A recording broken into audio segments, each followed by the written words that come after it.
Hello guys, I'm Kiri, welcome back to the channel. Today we're gonna talk about a 1957 Mercedes 300 SL Roadster. Mercedes-Benz is one of the oldest car manufacturers in the world. The company traces its origins to the first ever car using a combustion engine, which was created by Benz in 1886. And from that time, Mercedes always been an example for the other car makers. There was a hard time for the German industry during the World War II. The country was totally destroyed after the war. The people needed new homes, but as well they needed to work to survive. Most of the factories and businesses were destroyed down to the floor. And now is very interesting. Just 7 years after the World War II, Mercedes built one of the best and greatest car in the world, 1952 Mercedes-Benz 300 SL W194. This was the racing version and the predecessor of the world-famous 1954 W198 Mercedes 300 SL Gullwing. This car was so ahead of its time. The design was like nothing up to that moment. It was so radical, but on the same time very beautiful and reliable German car. For some people, the Mercedes 300 SL Gullwing became what is the definition today, the first supercar in the world. Very sporty look, unseen to that moment. Tubular steel racing chassis and suspension, front mid-inline 6-cylinder engine with the first in the world for road car fuel injection system. And imagine this is 1954. From this 6-cylinder engine with capacity just 3 liters, they extracted over 215 horsepower, later even more. This amount of power was normal for very big, over 5-liter V8 or V12 engines. The car was so ahead of its time. But the most attractive thing were the doors. And because of that, when the doors are open, they look like a Gullwing, so straight the public nicknamed the car Mercedes Gullwing. So far so good. The production of this car finished in 1957 after just 1,400 coupe had been made. But this wasn't the end. Mercedes decided to exit the production, but now with new version. Basically the same car, but this time a Roadster. This was another chapter because the original coupe was very successful. So the car in front of us is a Mercedes 300 SL Roadster, which was in production from 1957 till 1963. And for this period, Mercedes built just 1,858 of the most beautiful convertible in the world.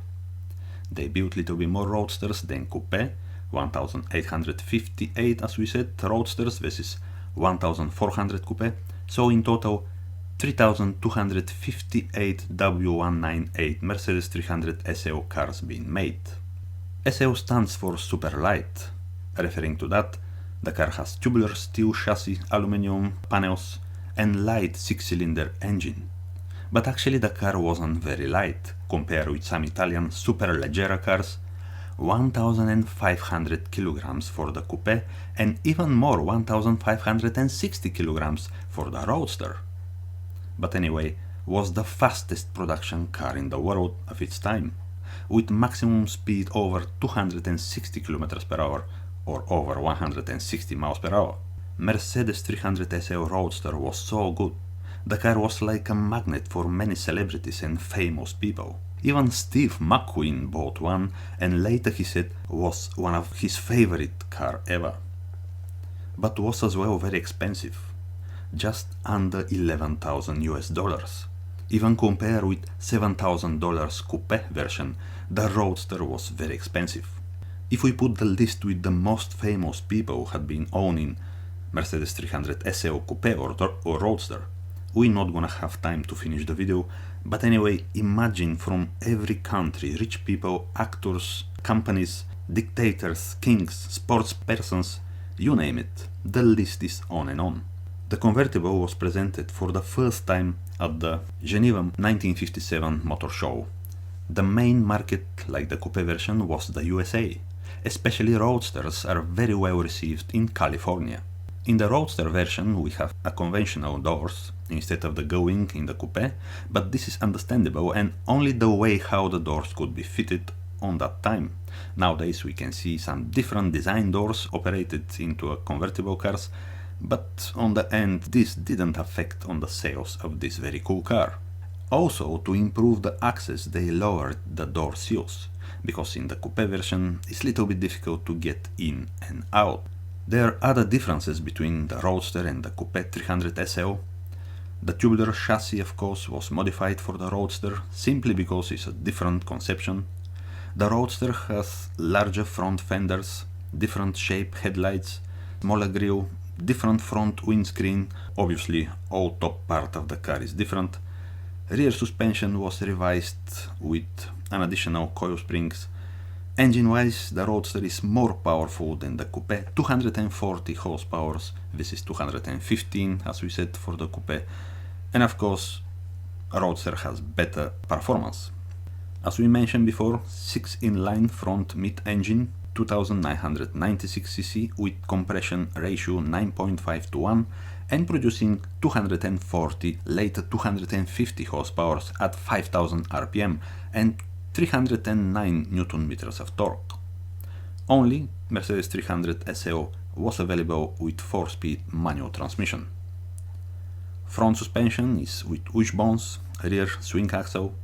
The wheelbase is exactly 2 meter and 400 millimeters. The car is long, little bit over 4.5 meters and is wide approximately 1.8 meter and is high just 1 meter and 300 millimeters. Was very fast car. Could achieve, we said, 260 km per hour or 160 miles per hour.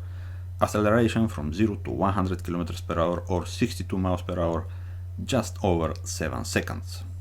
The most common color for this great car is the silver metallic. Mercedes race cars were well known as silver arrows, because many years ago, to reduce the weight of the cars, the racing cars, they just removed the paint to the bare aluminum, which aluminum actually has similar color to the silver, so from that moment, silver arrows. But there are different colors as well. There are many painted in red, white, dark grey, black, green and even sky blue color, which was ordered first for the Greek ship magnate. But the interesting fact is, if you want to have different color other than the silver metallic, you have to pay $65 extra. So the basic color was silver metallic. If you want any other colors, you have to pay $65. Like the Coupe, the Roadster was available with wide variety of options. Some of the most visible and more desirable include the hardtop knockoff Rouge wheels and fitted rear luggage. But the options were expensive as well. For example, for the Rouge wheels, the price was $350. Becker radio would cost you $264, the hardtop $178, the luggage $85, the competition set of shock front absorbers $41, rear absorbers $85, springs $88, the camshaft, the sport camshaft $73 and many other options. And on the end, if you want shipment from the factory, you have to pay $80. This car became collectible from the day it was presented for the first time, and today is very expensive. Prices fetching well over $1 million, even more than 2 millions. The interior is very beautifully made as well, in Roadster version only leather upholstery. The Coupe was available with fabric material as well. Because of the spare wheel, the boot space was extremely limited. That's why the 300 SL Roadster was available with 2 custom fitted leather suitcases. The door windows are rolling down mechanically. Very nice and beautifully made dashboard is giving nice finish to the interior. Exterior wise, as we said, the car looks very beautiful even today, some 60 more years later. The body is mainly made from steel, but some of the parts are made from aluminum, like the door skins, the bonnet, the boot lid, the seals, the dashboard. They try to keep the weight down, super light, how we say it, from where SL stands, but actually wasn't very light, as we mentioned early, 1,500 kilograms, just over 1.5 ton. But anyway, the car was the fastest production car in the world of its time, 1950s, 1960s, and was as well very beautiful and very radical car with these going doors for the coupe version, but as well the convertible was much more ahead of any other car on that time. very beautifully made. The design was so amazing. Everything, very sporty car, very powerful engine, 240-250 horsepower. Maximum speed was over 150, over 160 miles per hour. Acceleration, just we mentioned, over 7 seconds from 0 to 62 miles per hour. So the car was really so ahead of its time. And because the basic of this car was a racing car actually, the car had amazing aerodynamic. They didn't mean to make this car as a road version, because as we said earlier, 1952 they built this racing version 300 SL, but then they decided to put the car into the production. So guys, I hope you liked the video about this Mercedes 300 SL convertible. If you like, please subscribe my channel and see you next time guys. Bye!